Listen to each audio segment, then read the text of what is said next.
Clap your hands indeed, because AUStream is back for episode 5. I am Jesh here from Cheshire Plays Games, and off to my other side over here is the one and only, the Coops from the Whole Box and Dice. Coops, how you doing? Really good, man. Really good. Glad we're able to, make sure we got enough content out and space these apps a bit better. So I'm excited to do the fortnightly thing and hopefully have some awesome content to talk about every second week. I think it'll be very cool. Give the people what they want. Awesome energy, total packed content. I'm excited. Exactly. It's going to be great. Sorry, everyone. This is unorthodox, but I forgot to grab the cracker pack. That's really awkward. Well, that's all right. Well, I will say, though, whilst Cheshire gets this sorted, for everyone that is listening or in the future listening, we are getting crazily close to PAX here in Australia, down in Melbourne. It is not this coming Friday, but Friday week, so we're like 9 days away from kicking it off, starting to see everyone on the socials get their final flights and accommodation all sorted. Looks like there's going to be a whole host of people from just about every corner of Twitch and YouTube, Twitter, Facebook, Vines, Snapchat. I don't know if people use them to broadcast their thoughts and prayers and media snippets, but it looks like it's just going to be a heck of a time. I know we are putting the final touches. The finals. Like we are finalizing the final touches. No, we're putting the final touches on the last of the spell slinging. So the stuff we're doing with Good Games. So huge shout out to them for making that all possible. We've got some awesome personality. Yeah, of course. But I was gonna thank them at the very end. And obviously none of it would be possible without Wizards of the Coast. But yes, we were getting there. We were building up to it. We were not to say that Wizards is more important than Good Games or anything, but I was just giving them the major props kind of thing. But it's going to be a heck of a good time, I feel, and it's there's really good energy. I haven't seen anything negative. Looks like everyone's got their passes and stuff. So I know Good Games. Speaking of passes, are doing spend 300. I want to say, I was going to say it's 100. It's not 100. That's way too cheap. It's spend $300 or something in store across anything cards, board games, miniatures, you name it, and you get a 1 day pass. I think. I believe so. Yes.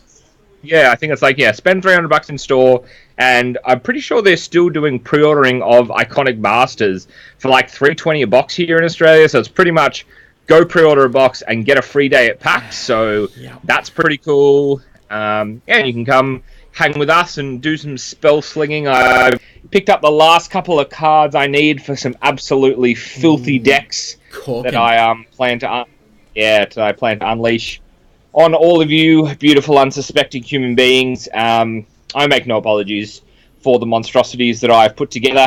I have tried to meme my way to victory. And I will. I'm committed to this. I'm committed to the trolliest decks in standard, modern, a little bit of Commander. It's hard to kind of troll in Commander without spending lots of money, especially in Australia when the card pool is harder to get a hold of sometimes. But I think we've come up with some good, some good compromises. But I'm super excited for PAX. I think it'll be a heck of a lot of fun.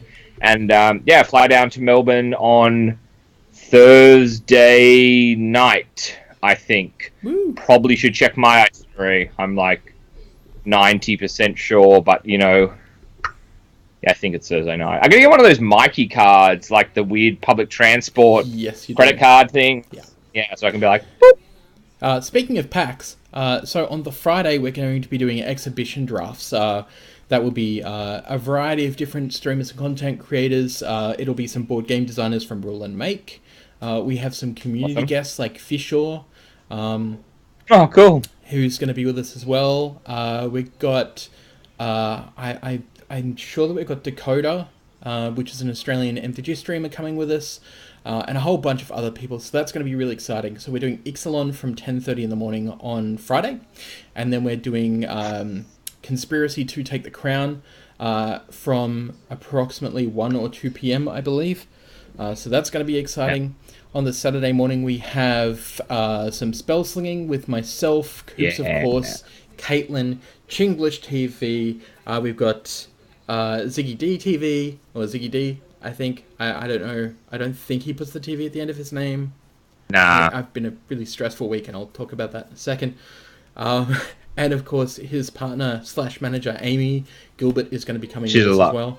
She's so lovely, man. I can't wait to actually meet those people in the persons again. I have met them before, but not for an extended period of time.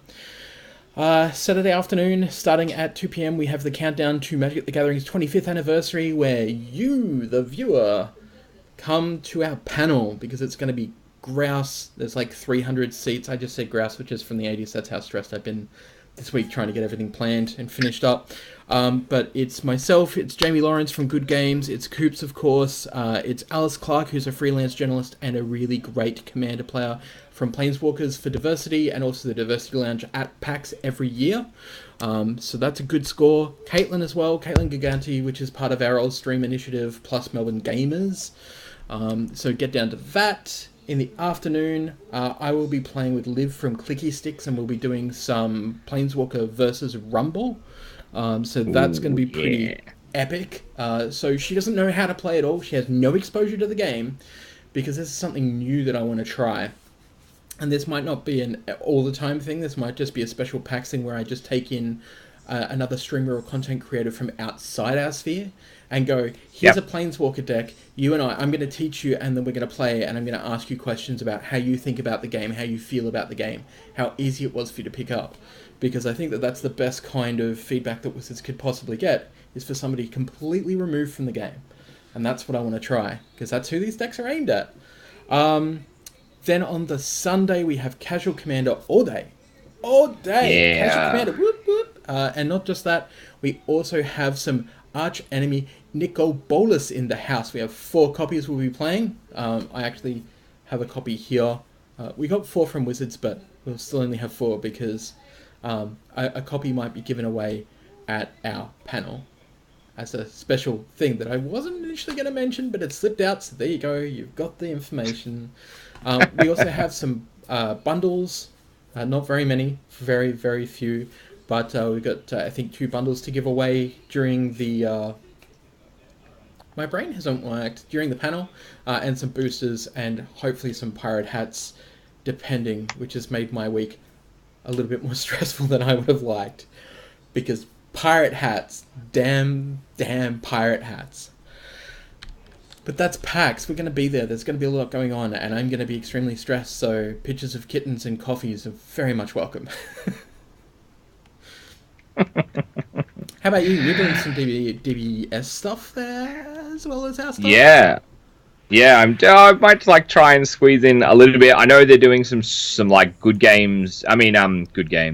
Some PAX championships. Mm-hmm. Good Games Store Championships is this weekend, but they're doing some like PAX championships. So I've got no idea what the greater Melbourne DBS community is like, but if it's anything like the lovely fellas and ladies up here in Sydney, then I look very much forward to seeing what kind of janky brews you're all playing, because I've been playing a lot of DBS, and I'm definitely better at DBS than I am at Magic at the moment because of the amount of hours I've been sinking into it. But not to worry, I will be brushing up on my MTG aggressively this weekend. But yeah, DBS on, I think it's on Saturday, and they're doing some stuff in the afternoon, some sneak peeks at Set 2, which is really cool. Yes, I'm so pumped to get our hands on this Magic stuff, especially the Planeswalker decks, because I myself am in the process of just releasing my upgrade videos for both those decks, so I love seeing new players get to play with them, because you can kind of just see, like, yep, they're the right kind of upgrades. And the blue deck Jace deck has the fish in it as well. It's like called like the Ship Eater, or like the Island Swallower, a Fleet Swallower, I think it's called. It's like when it attacks, your opponent mills half their deck, it up. Yeah, so, I think it's the Fleet Swallower. Yeah, it's like there's just a random one-of in the deck. It's like, it's all Merfolk plus this thing, and I'm like, okay, sure. So that's kind of horrible. I think your internet just crapped out. Oh no, yeah. I can still hear you. You're extremely blocky, and yeah. Yay for the internet. Maybe it's the trees behind us. They're kind of going a bit wild. It's probably the wind. That's fine, let's forge ahead. So this week on the tubes, including Twitch... actually, speaking of the tubes, including Twitch, Kate Stark is coming over from Canada. I just... Oh, really? Saw this awesome. on Twitter. Yeah, there, you're back. Yeah, Kate Stark. I just saw her literally just post about going to TwitchCon and PAX Oz, and I'm like, oh, you're coming over for PAX Oz? And she's like, yes. I'm like, do you play Magic? She's like, no. I'm like, oh, No. but yay, you're coming over. So that should be pretty interesting because she's big streamer now, big name. Yeah, Of yeah. course, sister, It's cool. It's cool. Sister to another Stark that we should all know from Loading Ready Run. Yes, we all should. No, it's cool. It's cool that, like, I've seen some pretty high-profile international guests that may or may not be stopping by. I think some people are being, like, pretty tight-lipped about it up till a couple of days before. But, yeah, it looks like they've got some pretty amazing panel hosts and some very, very special surprise guests that I think we'll see pop up just before the event starts, which I think will be pretty cool. So if you don't have your passes, like, we're not getting paid by PAX or anything to do this, but seriously, if you don't have your passes, I think the 3 days are already sold out, but grab your single day passes when you can and just come along for just an awesome couple of days where you can just immerse yourselves in just all things, you know, just amazing, just fun. Exactly. It's just an excellent time. Look, worst comes to worst.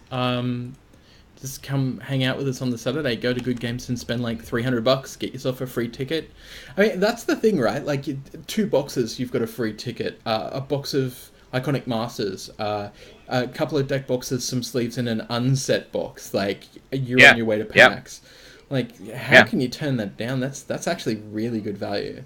So and yes, I'm working with Good Games on this project, but not on having to sell tickets. Yeah, we just want you there. Yeah, if I was going to buy 2 boxes, I'd go straight to Good Games, buy 2 boxes, get my free pass, and be all like, look at me, I am special. You know, so why wouldn't you do that? Like, that's just great. I think that's a really great initiative. Me too. Speaking of great initiatives, back into the YouTube. So, what have you got? I'll let you go with yours first. Cool, yeah, because there's so much. It's kind of like one of those week fortnights that just all the good stuff happened. The season 1 of CreaYTors wrapped up, which is a YouTube competition with like small to medium MTG focused creators all around the world. A couple of lovely lads over in America, Jake and Joel, took out the first series, so huge congrats to them. Well, I mean, huge congrats to MTG. Small, but... Yeah, well, like, I don't know, I think they're up to like 700 subs or something, so it's like awesome to see them getting some more exposure. MTG and me was the runners-up of the competition, so just awesome to see some international stars, you know, taking it out, and I will be participating in the series for set 2, or series 2, which is coming up, and I got to judge the final, which was really, really cool, so that was awesome. And speaking of Jake and Joel, they did a really cool two-headed giant collab with the guys at Mana Screwed, which have been bringing a hilarious little MTG mini-series to the tubes over the last couple of months, and that is absolutely hilarious. This is just like typical kind of Magic player and his sister and, you know, her partner, and them just kind of being exposed to that world and being immersed in it. And it's a really cool comedic take on just Magic and the world around us. So if you haven't checked that out, absolutely do. And Jake and Joel got to have a game of Commander against those guys, so that was well worth the watch. And the match was hilarious as well. Just horrible things happened that no one should be no one should have to deal with in a Commander match. So I always like when those twists happen. So hopefully we can do some of that on Sunday. We can just have some of those brutal decks that just make you go, yep, sure, that seems like a fair thing that's going to happen to me right now. Yep, that resolves. We all die.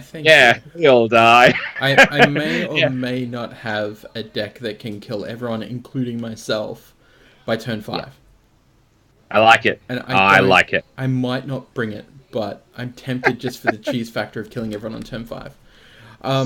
Speaking Store balance commander. Exactly. I got to play on Jeremy Noel's stream, doing some I saw that. EDH. That was pretty fun. And it looks like he's going to continue it with it over in the US time. I think every Tuesday and Thursday. Yeah. From memory. But that was a lot of fun to play one ticket EDH. We had a lot of fun, so I urge everyone to go over and check out his stuff. Our session didn't get recorded, but the second session he did get recorded. I've been playing... Alright, I'm going to say something. Before I do it, I have to make the appropriate comment, which is Capcom and Reboot PR have given me a copy of Marvel vs. Capcom Infinite to review. Cool, awesome. And it should be a really exciting and great game. but it's But really sort of average. So it feels like it's a port from a console to the PC. The animation during the cutscenes is flappy mouth puppets. Like, it's feels emotionless. The story is just another Ultron story where he's trying to take over everyone, and it makes little sense, to be honest. And I can't find a Versus Online match to save my life. And now, as of last night, there's another 9 gig patch for me to download that I have to, because I have to finish reviewing the game this week, or by the weekend. But on the other hand, I'm just like, I've loved Capcom fighting games, and I've loved Marvel vs. Capcom the whole way. Even like Marvel vs. Capcom 2 and 3 were really good. This, however, was just like, I felt like I'd gone back 10 years and I was playing Marvel vs. Capcom 2, but without Wolverine. In 2017. Without, who was it? Forge? No, it wasn't Forge. Cable. Without Wolverine, without Cable, without all the cool characters, without Venom. It doesn't have those cool characters. It still has Captain America, though, because apparently that's more relevant than putting Wolverine into the game. Gamora is really good, but generally speaking, like, yeah, it's not as cool as I wanted it to be. So that's my mini review. Look forward to it on GoTo.game. Maybe they can't. Maybe they can't put the X-Men in it because of the rights that Sony has. It hasn't. Maybe they can only put. So I don't know. No. But they had the rights before. So since they sold the rights over with X-Men, maybe they can't put any of the X-Men dudes and dudettes in the game. No, they haven't had those rights to the movies in a long time. But I think game is different to movie. I don't know. Yeah. Just a thought. Yeah. Other than that, no, that's pretty much it. It was just below average. News and opinions. That sucks. Ixalan's here, and we're all mostly loving it? Yeah, for sure. No, 100%. We love it. It's hard to draft. Like, it was real easy in the first week when people didn't know what they were doing, and I was able to just snag all the big red dinosaurs and just stompy stomps. But now I can't. I can't win a draft for the life of me. I'm like 1-2. Like, ooh. Yeah, I've been 1-2ing a lot, down to the point where I'm like, I went from 80 tickets to like 17. Woo! Not good. Not good. Not good. But I think Ixalan really good stuff either. So yeah, Ixalan is very difficult to draft because there's a lot of cards that are really versatile outside of pretty much white, kind of. Just in the sense that, like, there's the little blue pirates that also you can play in Merfolk, and there's green dinosaurs that you can also play in Merfolk, and there are red dinosaurs that you can also play in Pirates, and I think people are really starting to grasp the value draft early, and not get so caught up in Tribal, and if you can get some cute Tribal synergies, great. But I think we spoke about this like early on in one of the first episodes when we spoke about drafting Ixalan. People are going to try and force Tribal, and they're going to get outvalued. And it's just the reality of a Tribal set. You know, when it pays off, you're unstoppable. But the reality is that you just need to kind of not fall in love with drafting that Merfolk deck unless you can actually draft that Merfolk deck. Because So yeah, well, this is with everything. Like, I was just using Merfolk as an example, but yeah. Like, everyone was talking about how, like, originally this format was fast and aggro, which for the most part seems mostly true, but now it's moving into the more mid-rangey decks. Like, if you can draft a decent pirate mid-range, because you've got that off-splash because of treasures, if you know how to treasure splash, you're doing A+ job. However, trying to get the off-splash cards is hard, because they go into the other Tribal decks. And that's what makes it a bit more, pressing. Yeah. Binding of Ixalan is fair. Amazing. Or Ixalan's Binding. just Ixalan Binding, yep. Snap those up, people. Like, if you see those in draft, like, there is no reason not to just grab it. Especially if you're playing Pirates with treasures, grab it. Because you'll be able to off-treasure that no worries by turn 4. Easily. I'm torn. But in saying that, I am really enjoying it still. Like, it's frustrating and it's making me salty, but at the same time, I'm still really enjoying the set. I think that we didn't talk about Worlds, and it was something I wanted to cover about how I feel like we should have had Nationals or a Pro Tour first for the metagame, and then had the Pro Tour later. Would have felt like rather than watching the pros just play the same things we assumed they were going to play. It would be nice to see a Nationals event or something like that broadcast before the Worlds came along, so that we could see different decks. Because I feel like that within that first kind of couple of months, or month I should say, if you've got like a Pro Tour or a Nationals event, then you're going to see a lot more spicy janky brews than straight up like, I need to put all my eggs in one basket, I can't go wrong, I'll just play the deck that will definitely 100% win, rather than like, well, this should slip under the radar. So, yeah. What are your thoughts on that? I don't know. I think I'm a foot in both camps. I like seeing the new cards get slowly integrated into Standard competitively, because I really enjoy watching competitive Magic. And you and I can pilot Teamer versus running up red until we die, and we'll never do it as well as like Reed, for example. So from just watching Magic, I really enjoy watching the best players play the best decks, even though maybe I've seen those decks played a lot before, because you pick up intricacies that my brain can never jump to.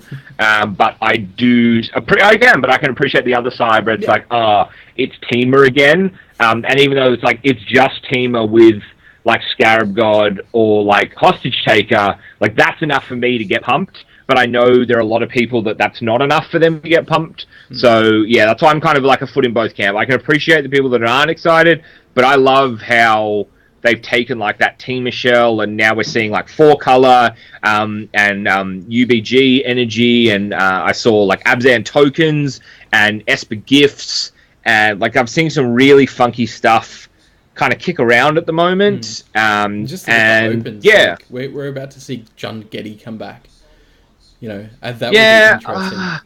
Well, Ben Engineering's been playing out, and he's been going like 6-1, I think. In one of the recent tournaments, and he was saying that, like, you know, he was surprised because John Getty shouldn't work as well as it is. So he's going to keep testing it, but like John coming back into the format is very interesting.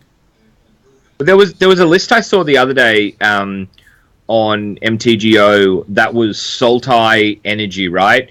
And it played a 2 of the Herald of Secret Streams, which is the Merfolk 2/3/4 drop that creatures with a +1/+1 counter can't be blocked, right? And so they were swinging in with, so the kill shot was a big swing with about, I don't know, 11 damage unblockable, but there was only the person only had like 14 health, and then they unloaded the ballista after damage, and so they had the green up to protect it with blossoming, and I was just like, that's really spicy tech for me to, you know, play something like a card that's meant for the Merfolk strategy and abusing it on a card like Ballista that can swing in with like a 6/6/7/7, especially when you're getting the extra counters with Constrictor, and then you can unload it for pretty much 14 unstoppable damage. Like, that's almost a kill shot. So so like, you know, and that deck worked with Rishkar and stuff, but there's just some really nice pieces for decks like that. So there's some spicy stuff kicking around at the moment, and I personally love that. We'll see how that goes, how a metagame develops and how it gets solved. At the moment, Good Games and other stores are running the DBS promo for Bardock still, I think, until the end of this month. But Store Championships all of October. This weekend? Yeah, so like Store Championships just kind of came out of nowhere. It was like a week ago or 10 days ago. Yeah, they were just like, oh, by the way, store championships, and I was like, oh, okay. So I know all the good games, with the exception of like a very, very, very few stores, are all doing it this weekend. I'm doing Top Ride and Miranda here in Sydney, and then Epping on Tuesday night. So I've got 3 lined up that I'm qualified heading down for. So yeah, you get like boosters for the second set, which is pretty nice, plus some sleeves. They got some plaques for the winners, so fingers crossed I might be able to snag myself. Yeah, certificates, whatever. It's not a plaque, it's a certificate. Yeah, It's a piece of paper. Yeah, well, I'll be getting a plaque when I win mine. I'll be demanding a plaque from Bandai directly. No, it'll be really interesting. DBS is really starting to actually develop a proper competitive player base where thought and testing and analytics, I use analytics like loosely, are starting to actually be incorporated, and leaders are being critically assessed for their ability. And, you know, there's definitely a blue-green Vegeta deck, which is kicking butt at the moment. And given that I'm okay with letting this go to air, I'll be playing mono red at the store championships this weekend. But I actually run Vegeta as my leader. So I run mono red, so all the good stuff you get from mono red, so the Frost, Vardos, all those kind of good, just heavy-hitting red cards, and I eliminate the need to splash blue for Awakening by having Vegeta as my leader, and getting critical, and with double strike with Furthering Destruction Champa, so I have some like little spice that way. So yeah, it's a really interesting space at the moment for DBS, and set 2's out not too much longer, like a month or 6 weeks or something, so we're in a good place. So yeah, store champs, if you're playing the game, head on down. Like we said earlier, they're doing it at PAX as well, so yeah, exciting time. Magic's just transitioning out of their competitive tournament, so DBS will pick up that slack, so plenty of good viewing for all you competitive TCG junkies out there. And you'll have to send me a list before the weekend so I can because mono red, that's the list. I'll take it. So I guess before we go to Cracker Pack, I should mention congrats to Huey Jensen for kicking butt at Worlds. All the butt. And it's about time. So let's go into this Cracker Pack and let's see what goodness it will bring. Some tokens and stuff off to the side. This should be interesting because I don't know if it's going to ding ding ding like it usually does. Hopefully not. Just going to make sure that everything works properly before I turn it on. I think as well we've seen that, and I saw Saffron Olive commented on a post for the Irish national champion. I think bringing back nationals was a really good decision for Wizards. You know, there are people that don't have any interest in traveling to America, for example. If you play in Japan for a pro tour, like that's not their scene. But they do want that chance to play within their own home ground and be considered the national champ, you know, and it's a really nice feeling, you know, so it's not just like win a, you know, RPTQ kind of thing or like a PTQ and then like either have to fund your own way to a major event. Like it's kind of nice that there's now that like definitely like even just cost-wise achievable status that you can get. So I think bringing nationals back, huge, just definite big tick right decision from Wizards to bring that back, because I've watched the interviews for the winners of like, you know, of Ireland, and I know the Good Games one is happening. It's not nationals, but it's like the Good Games Championships happening, and you can see how pumped people are for these tournaments that just have a little bit more on the line without the whole international competition, you know, like demand to them, if that makes sense. Yeah, it does. So. And I mean, that's all well and good. I just feel like ours shouldn't be in Canberra. I know it's like the that's capital weird. And stuff, but it's real hard to get to and really expensive. But this Cracker Pack, so first one is Legionquistador. This is a vampire soldier for 2 colors and 1 white. It is a 2/2 that goes searching through your deck for other copies. Get as many of them in draft as you can. Obviously, you don't want to pick it anywhere near the top, but I tell you what, if you can pull 3 of these out of your deck for 3 mana, you are just laughing. Absolutely laughing. They're actually pretty good. Our next one up is when it decides it wants to come up. Oh, we've lost him. No. Whoa. Whoa. What just happened there? It looks like it tried to reset you. The background now. Are you there? I can hear you. Your video, your webcam is... Oh, there it is. It's back now. I don't know what happened. Yeah, your internet just basically died. Or ours. So we've got a Dynafleet Horde. This is 1 colours and 1 black for a human pirate. When it dies, you get to create a treasure token. It is a 2/1. Yep. That's solid. Nice little fodder. Yeah. It's a good little bear. Semi-bear. Almost a bear. Slightly better bear, I guess. Pirate's Prize is our next one. Pirate's Prize, one of my personal favourites. This is 1 blue and 3 colours for a sorcery. Draw 2 cards, create a colours treasure artifact token. That's pretty cool. Like, you draw cards and it ramps. Yeah, or replenishes itself. Like, yeah I like the card. I like it a lot. We've got a spiked-tailed Ceratops. Good for the Naya Green, or the Naya or Jungedi dinosaur decks. As soon as I can learn how to speak. So this is 1 green and 4 colours for a dinosaur. It is a 4/4 and it can block an additional creature each combat. Pretty good. Yep. Not bad at all. It's annoying. going from good to bad, however, is these guys. It is the Headwater Sentries. This is 3 colours, 1 blue for a Merfolk Warrior, 2/5. 2/5. Get it out of there. It is crap. Let somebody else take it. It may be a Merfolk, but it will not help you. And then we have Hierophant's Chalice. And this is an artifact for 3 colours. When it enters the battlefield, target opponent loses 1 life and you gain 1 life. Tap to add a colourless. It's fine. It's nothing to write home about. You'll probably never actually... ramp. Yeah, exactly. One of my favourites from Dinos, Territorial Hammerskull, or as I like to call him, Tappa Tappa Tappa. So this is 1 white and 2 colours for a creature dinosaur. Whenever the Hammerskull attacks, tap target creature and opponent controls for a 2/3. It's good. It's really good.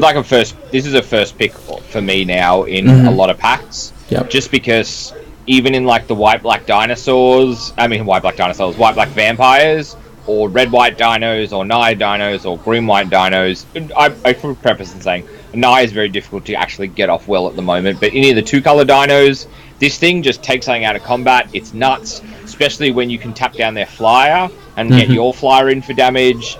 This thing is an all-star for me. Easy pack one, pick one if there's not better stuff in the pack. Exactly. And you can get a few of them as well, which is nuts. So we got a Dynafleet Interloper. This is 3 colours and 1 black for a human pirate. Menace. When it enters the battlefield, it explores, and it's only a 2/2. I'm hot and cold on this. I'm just like, it has Menace, which is great, and if you can drop a sword onto it, that's even better. But it's only a 2/2 that's possibly a 3/3, so I'm not 100% sold. Yeah, it depends on how much digging you need to actually do in your deck. Like a 4-mana 3/3 with Menace is great. Like 4 mana, it's almost like 4 mana 3/3 Scry 1, like when it comes off. Yeah. Which is really good, but yeah, I know the feels of when it puts a land in your hand and it's just a 2/2, but at the end of the day, there are ways to pump the pirates up, like Cutlass, so there is some hope for it. Oh, the next one, Swashbuckling. Yar! So, for 1 red and 1 colourless, you can have an enchantment aura that enchants a creature and gives it +2/+2 and haste. Yeah, I like the flying. I like 1 just the wind, or 1 whatever, just the wind, for the wind, 1 with the wind. Whatever the blue one is, I like that one more. But you know, 1 with the wind, yeah. But you know, haste is nice. Haste is very nice. Nothing to dismiss. Oh, here's one that I actually really like. The very aggro Rigging Runner. This is 1 red for a Goblin Pirate, first strike. Note that it's a Goblin, because this is going to be relevant in Modern. And the fact that it has first strike.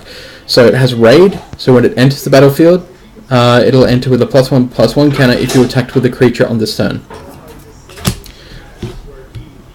I can't wait to see it constructed after the next set, but for draft, it's just too small. No, I don't like the card. Yeah, in draft, I really don't like the card because the idea that you can't play your 1-drop on turn 1, like, okay, like, you really just have to accept that this card is just a 1-mana 1/1 with first strike, and then it's kind of like, do you actually want that? You know? Yeah, exactly. Yeah, I think the card, a lot of people take this card too early in their packs, in my personal opinion. Here's one that I usually take pretty early. The Thundering Spineback. This is 5 colours and 2 green. Dinosaur for a 5/5. Other dinos you control get +1/+1.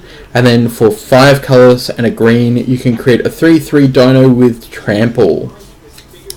Which is effectively a 4/4, right? Yeah. Yeah. 6/4/4/4. It's great because it comes out in late. You can start powering out dinos. You usually by then got a heap of mana up anyway, so it doesn't matter. By the time that you end up wanting to make dinos, you can generally just kind of like start pumping them out every turn. So yeah, this is the ramp. This is the ramp deck. Like, this is, like I said before, the Naya dinos is actually really hard to get off. I find a lot of time, like, an actual proper Naya dinos deck. It seems like there's a red-white aggro deck, which, you know, curves out at about 4, maybe 5. You know, you can play things like the Burning Suns if you manage to snag one, but that's like really cute. But the green-white deck that wants to run New Horizons and the ramp, and you know, if you pull the Cradle with this, you're just like, you're laughing on your way to a 3-0 because you just flood the board with tokens and you're just having the best time. Exactly, having the time of your life. Emissary of Sunrise is going to be our next card. This is First Strike Human Cleric for 3, so 1 white and 2 colours. It's an uncommon. When the Emissary enters the battlefield, it explores. It's a 2/1. It's a 3 for 2/1 with First Strike. It's pretty good. Yeah, especially if you get the Explorer off this and it becomes, what, a 3/2 for 3 with First Strike. It's weird. Like, I don't really want to have to first pick this card too often, but it's a great card when it comes down almost no matter when. Like, even a late game 3 power First Striker is still going to be somewhat relevant, so I'm okay with this. Exactly. And our rare is going to be an Ashes of the Aberrant. So it's 1 white and 1 colourless enchantment. Players can't cast spells from their graveyards or activate abilities of cards in their graveyards. Whenever a creature dies, you gain 1 life. Bennett. Yeah, it's like, you know, in a white deck, if you just need another, like, if you need something like this on the out of the sideboard, sure, but like, that's literally it. It's a you know, 5th pick in a pack, or the first pick when a pack comes back to you after it's cycled around, and you're in white, and you just think, hey, maybe I might need this, but it's so rare that you get value from it. It's exactly. Just, like, yeah, it works really well with the. Yeah, it works really well with the Sunmare though, the Crested Sunmare from Hour, because so every time a creature dies, you gain a life, so it's a way to trigger that life gain on your opponent's turn. But yeah, it's like, that's obviously not for draft. Pretty lame, yeah. Our foil is a Stormfleet Pyromancer. Nice. And I am a bit of a fan of this one. It looks even prettier in foil. You probably won't be able to see it very well, to be honest, on the cam. Yeah, but you don't care. So this is a human pirate wizard. You know I love you. 4 colours and 1 red. This is raid. So when it enters the battlefield and you attack with a creature, it deals 2 damage to target creature or player, and it's a 3/2 for 5. I don't hate this card, but I don't love this card.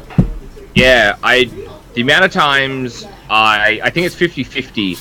I draft this card and it does serious work for me, or I draft this card and it's trash, is honestly a 50-50. You will have times where you've blocked with a big dude, and then they've played this, and then they finish your guy off with that extra 2 damage, and there are ways that you can, like, swing through and they declare no blocks, and you can pop something after combat. But then there are times where you have to pay 5 mana for a 3/2 when you're on the back foot, and you're like, oh, it feels real bad. Yeah, exactly. And 9 out of 10 times this really does kind of just feel a little bit terrible. Now, these boosters have come to us thanks to NLG Muni Ponds, who sponsor some of my content, so they gave us a good deal on a booster box. So thank you so much, NLG Muni Ponds.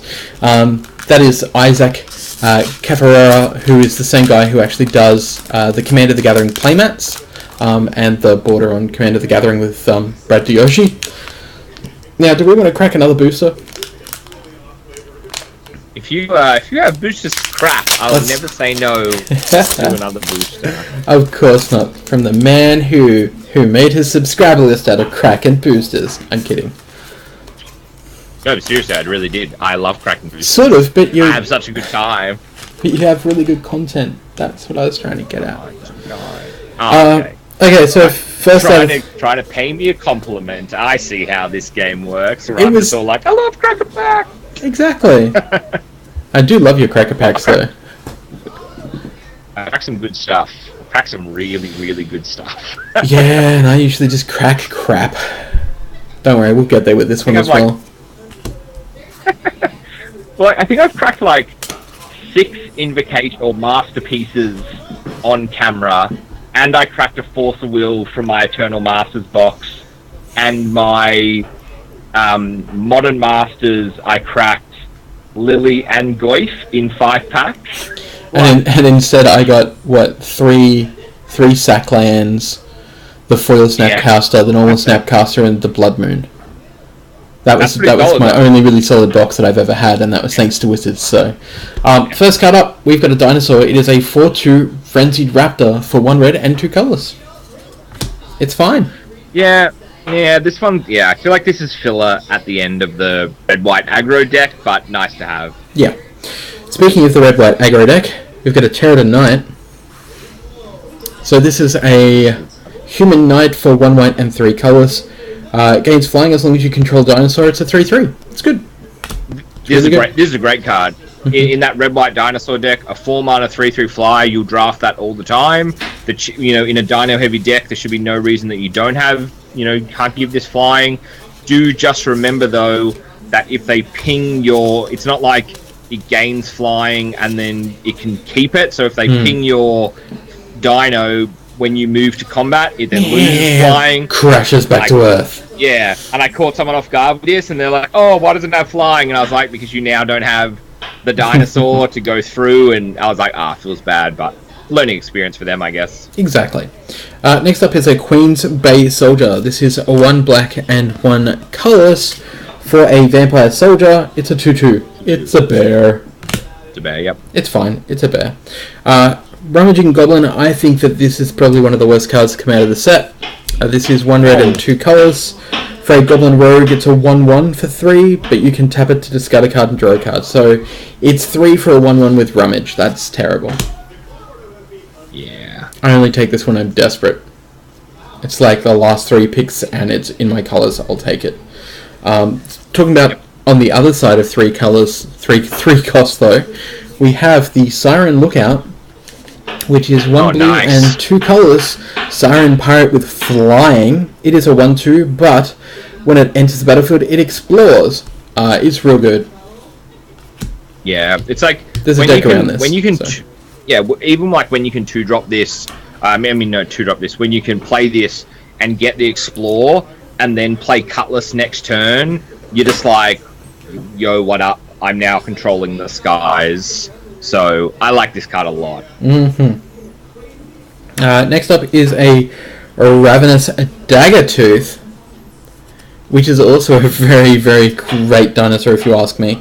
So this is 1 green and 2 colours for a 3/2, but it gets better because it has Enrage, and whenever it's dealt damage you gain 2 life.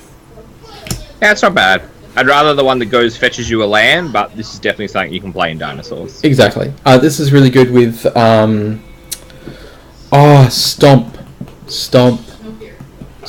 Dinosaur Stomp? The fight spell, yes. Yeah, the fight spell. Put a +1/+1. Savage Stomp. Yeah, SS. So put a +1/+1 counter and stomp something into death, which is great.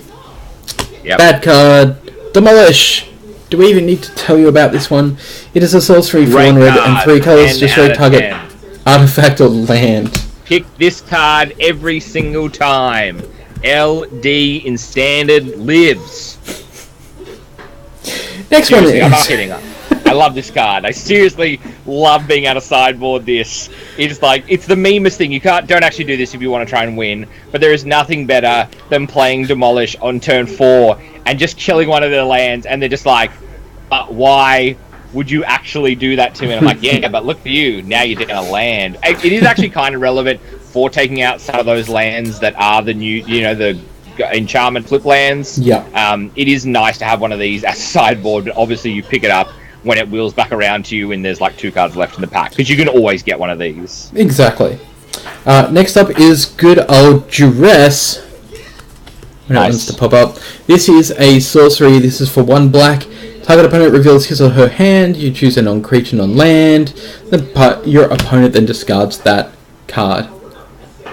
Yeah. It's hard to get super value from this in draft, but when it does hit, it is very annoying. It's kind of a nice way just to get a look at your opponent's hand, though. So there are worse cards you can play. Exactly. Next up is a Grazing Whiptail. So this is a dino. This is for 2 green and 2 colours. It has reach, and it's a 3/4. I like this card. 4 mana, 3/4 reach. Yeah. Yeah, there's not a lot that you can say about it. It's just good. It's real good. Just a versatile card. Yep. Next one up, we've got Unfriendly Fire. 4 colours, 1 red. Unfriendly Fire deals 4 damage to target creature or player. For flavour, should that not read something like to... No, I guess it's fine. A creature you don't control, or not yourself, but to make it unfriendly, because it's can't cast it on yourself. A flavour fail, don't mind me. This is a great card. It's a great card. This is a great card. Yeah, pick him up. Always pick him up.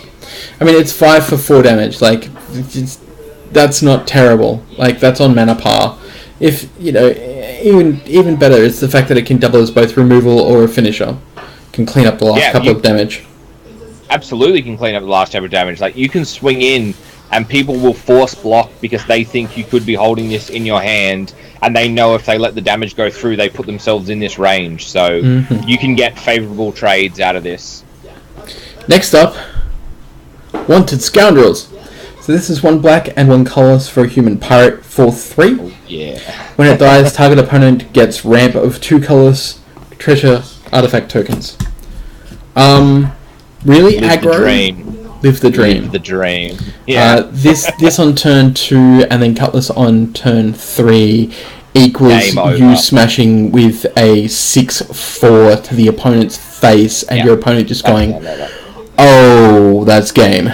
Because then you're just going to smash every turn with this, and then if you're playing blue as well, you're going to be playing Once for the Wind on it, and you're just going to go, now it's an 8/6 in the air. You don't have to play one for the win, you madman. You don't have to, but you know what? You know what I'm like. Yeah, no, look, if you can live the dream with this card, like, in all seriousness, I'm a huge fan of this card, but you just have to understand the risk. Like, that's literally the only way to describe it. Like, you have to be so prepared for the risk, and the awkward thing is, the card that I really want to play this with is that Pious Interdiction or Interjection, whatever it is, the 4 mana enchant that makes them unable to tap and stuff, attack and block. It's like almost like if you have one of these in hand, you can then catch whatever they ramp into without losing anything, and they've had to burn a solid piece of removal on your guy. But you just have to be prepared to live the dream and the consequences that come with this. It's a really good pack.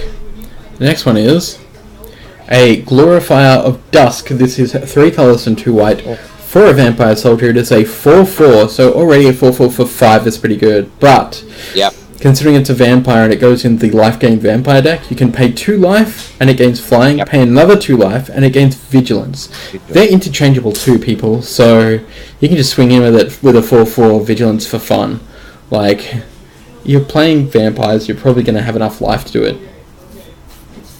And there's the enchantment that's like Mark of the Vampire that gives 2/2 and lifelink as well. Like, there are ways to replenish your life, but I just like that most of the time with this, you'll swing in, pay 2 life to give it vigilance, and then keep it back up for if you then need to jump it up into the air. And then you block can the block in the air. Yeah. Like, I'll happily pay 4 life over 2 turns to execute that play. Ooh, here we go. One of the best removals in this set. Yar, walk the plank! So, 2 black, destroy target non-merfolk creature. Now I just wish that we had have drafted this pack. Because this is great. You see them, you take them. They're not worth as much as Fatal Push, but they're still about $3 each. And they're just real handy. They're real good removal. So if you're playing just black, good cards, preferably not an off splash black, but if one of your main colours is black, take the plank. It doesn't matter that it doesn't hit Merfolk. That doesn't even matter at this point. Like, people have realised that the Merfolk deck is a cross between like Merfolk and Pirate, or Merfolk and Dinos, you know, or even Merfolk and Vamps. I've seen, but Walk the Plank is generally pretty good. I don't know about that. The Merfolk deck, I think, is very real in draft.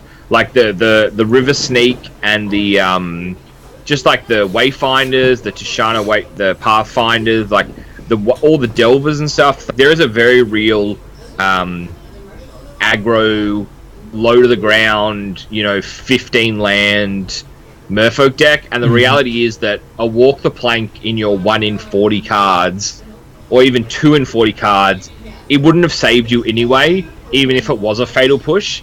Like, that's just the reality. Like, it wouldn't have actually made a difference. So, like, I agree. Like, yes, you take it, and you pretty much just go, the Merfolk deck that's going to beat you kills you before you can really stabilize anyway, and this card would have been irrelevant regardless. So I'm totally fine taking this. And if you lose to the Merfolk aggro deck, you were going to lose that matchup regardless, whether this was non-Merfolk or Merfolk anyway. Like, that wasn't going to save you, so yeah, you were already dead. Exactly. The last one, just while I've got everyone's attention, is Captivating Crew, when it wants to come up. I don't think it wants to come up. Hang on. Why are you not coming up? Have you slid back too far? Yes, you have. There we go. Captivating Crew.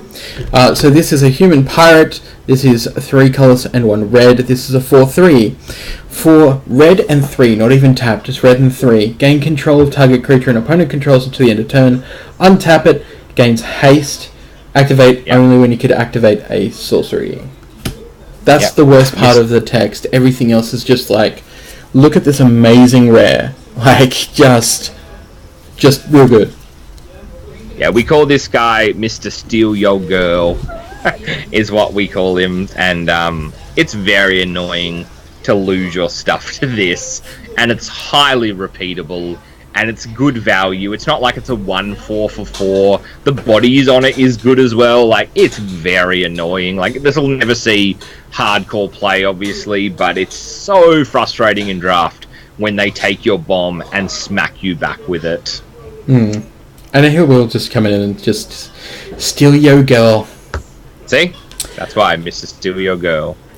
Just to chop things up, I guess now we'll just move into community comments.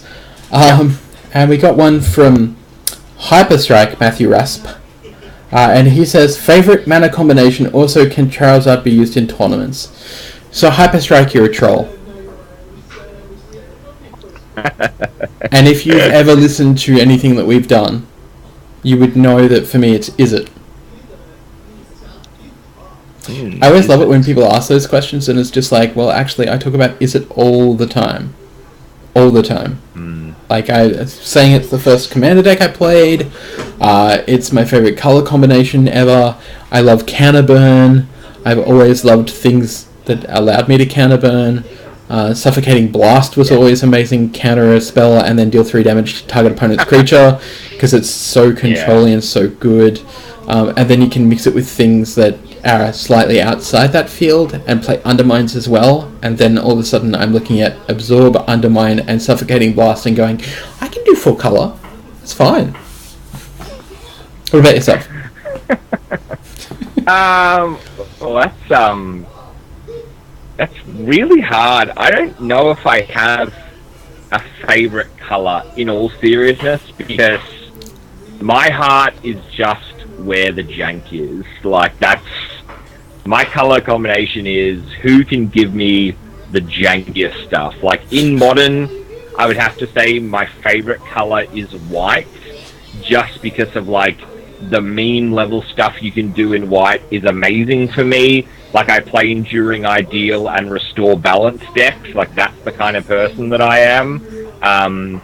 But, like, in Standard, yeah, I'm just, like, I loved Triskai Decaphobia and Tree of Perdition kind of thing. Like, I'm all for Demonic Pact, you know, whatever color enables me to competitively win and just get that, like, disbelief. Like, you know, like, I played Headwater Alignment for, like, I played Headwater Alignment for, like, 12 months, but the better part of a year. Especially like when Secret Salvage came out. So, whatever colors enable the memeiest cards, that's what I am truly about. If I had to just pick a color, it would probably just be blue, because I love control. But yeah, I really can't just pick one color, because my heart belongs to jank. Yeah, well, like, for me, it really just goes back to, maybe actually back to about 96, I think, was the deck. It was a Fleeting Image deck. It was one of the top decks in the world back in 96, I'm pretty sure. And I think it was either Fireball or Disintegration mixed with Fleeting Images, and it was just basically a counterburn. And it just had no to everything, and it played Impulses, and I think it played like Mana Wars, and it was just like, I just bounce and counter all your stuff, and then eventually I just build up enough mana to just straight burn you out, and there's nothing you can do. And hey, did I mention I play Hammer of Bogarden in there as well? Yeah, hi, how you doing? It's hammer time. That's good. I like that. Yeah, it's such a weird question, because, like, some players have a super definitive color. Not that there's anything wrong with the question, but, like, some players have, like, a crazy definitive, like, green's my boy, green's my girl, I could never move away from green. And then other players are just like, you know, whatever's tickling my fancy at the time kind of thing. And there's, you know, you're always in, like, one of two camps. There's no one who's kind of like, I like red most of the time, but I don't really care too much. Like, you either, like, have a staunch favorite combination, or you just love whatever enables you to do your thing. Exactly. Alright, well, I think that's it for us. PAX is coming up. Please go to PAX, go into Good Games, buy all the cards, get a free pass into PAX, and then come and hang out with us, because we're amazing. Come and hang out with us, yeah. It's not even about buying, like, obviously buy from Good Games, because they help us out, but it's more that you get a PAX pass. Yeah. Come, like, selfishly, come hang out with us. Hang out with us, because we're awesome. PAX will be a lot of fun. It will. Like, a lot of people from all over Australia coming down for PAX, like they should, you know, and I think it'll be just a really chill time for content creators and streamers and YouTubers and just everyone to just, you know, all get along. Which won't happen, but it's nice in theory, right? That's it. Like, as I said, like, we've got board game designers, we've got other streamers and content creators, we've got, you know, Chinglish and Ziggy, and we've got Jesse from Clicky Sticks, and we've got Liv from Clicky Sticks, and then ourselves, of course, Coops, Cheshire, and Caitlin from AUStream. We have a whole host of different people. We've got community guests like Fisher and Fisher's friend. We've got Dakota. We've got Damien Evans from Twitter. We've got a whole bunch of people coming in to play different things with us, be it, you know, our exhibition drafts, or playing Commander casually, or just coming to the gun slinging and slinging decks. It's just, we've got so much on, and it's going to be so much fun. I think I'm probably going to be drunk most of the weekend. It's like, but it's like, even like, and I don't know why you'd be listening to this if you're not really into TCGs, but like, even if you're not into TCGs and you've somehow stumbled across this, it's so much more than just trading card games, you know, like, there's the massive video game and esports side of it, there's the massive cosplay side of it, there's panels which are so insightful, and there are, you know, people like, you know, the people that started packs and like companies and new startups like Go2 Game and stuff. And like Bernie Burns they've from got a Root panel Teeth, as well. Ashley from Root Teeth is going to be there. Yeah, You know, like it's just like a really awesome collective of people that are not locked into any one genre. Like, if you like this kind of stuff, there's no way there's nothing there for you. You know, it's not about just trading cards. It's not just about video games. It's not just about, you know, like whatever, like pop culture art. Like, there is something for everyone, you know, and it's just a really cool place where you get to see people just feel good about themselves and enjoy the community that is around them. It's like, it's a really cool experience, I'm hoping for anyway. Exactly. I think we're going to have a heap of fun. But that's it from me, so I guess sign off, so keep cracking packs. Peace out, guys and girls, human beings, all and we'll of see you you all beautiful at PAX. people out there. Yeah, we will. Hit us up on Twitter. Let us know if you're attending. Oh. Let us know what kind of horrible decks you are building, because I want to know. I want to know who's going to take down my Enduring Ideal or Restore Balance modern decks, because I promise you, you won't. Just don't play Thoughtseize against me. Don't play Thoughtseize. Where can people find you? In Sydney is where I live, and you know, I kind of just drift between a couple of houses. You know what I meant. On where they can find me, Twitter. I go from horribly never active to like respond in 30 seconds. So Twitter is an awesome place. Drop me a DM, ping me on the on my wall. So that's Twitter at WholeBoxandDice. YouTube is youtube.com/TheWholeBoxandDice. Facebook is the same. They're the best places to catch all my good stuff. Like I said, I got the Planeswalker deck upgrades coming down this week. I've got the PAX video. I've got some DBS stuff. I've got Store Championships review. I'm pretty much recording like 15 videos in the next 8 days, so I can recover after PAX and not miss out a week of content. So, woo, fingers crossed, so I'm not completely exhausted when I get to Melbourne. And you can find me at Cheshire Plays on the Twitter. You can find me on Facebook at Cheshire Plays. You can find me on YouTube at Cheshire Plays Games, and here on Twitch at twitch.tv/Cheshire Plays Games. And we do a variety of different things. We stream different things. Well, I stream different things. Coops YouTubes a lot of different things, so keep your eyes out. And if there's anything that you want us to check out TCG wise or something, put us in touch with people. We're more than willing to let you do that, because we love getting into new TCGs and stuff. Somebody was asking me about getting into L5R again. They're bringing out 6 sets in 6 weeks, so that's probably not going to happen. That's too many expansions. Are they really? Yeah, they're doing 6 expansions over 6 weeks. Not 6 months, why? 6 weeks. Well, no one knows why. Right. Yeah. That's kind of like, I like the craziness though. Like, I'm all for. What are they trying to do? Like, just fresh, like a fresh slate, just like restart the whole game. Well, they just restarted the whole game. That's the thing. I know. Like, but like what? Like, they're just like 6 years of content in. Yeah. Yeah, pretty much. Okay, I'm not sure if I'm there, but like, that's got me interested. I'm like, the chaos is cool, but that's too much money for me to outlay for a new game, so probably not for me. The chaos is like so very real. Actually, I don't know if you saw this. There's a game on Kickstarter at the moment called Seventh Continent, something to that effect. Just like totally unrelated to everything, but I was talking to a couple of mates who have a very high opinion and respected opinion in the board game world. There's a Kickstarter board game, I'm sure it's called Seventh Continent or something like that. It's finishing up very, very soon. The game is like registering 10 out of 10s in everything you can possibly imagine. And it's probably worth checking out. I've been watching the videos and the gameplay. It looks absolutely nuts. So I don't know if it's going to be at PAX, but I'm really hoping it is, because it looks a heck of a lot of fun.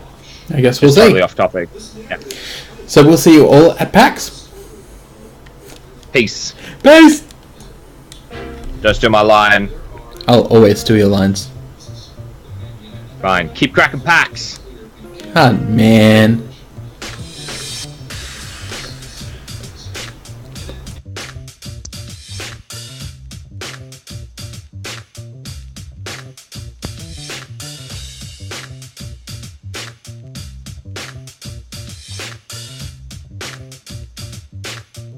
My excellent co-host has just announced that you can't hear him anymore, but you can hear me. So, for the final part of the podcast, it'll just be Coops, the whole Box and Dice podcast, bringing you everything you've always wanted to know, but were too afraid to ask. Like, for example, why do I have a pair of outdoor sunglasses indoor? That is a good question. These are actually my new prescription glasses. I don't know if they, look too Harry Potter. You tell me, I kind of feel a little bit like Harry Potter, but they also have, black rims. What's weird about them, this is, going super off topic, they've got, this sun glare, tint on them, but every time you touch your fingers on them, it just leaves marks everywhere. I've never, wanted a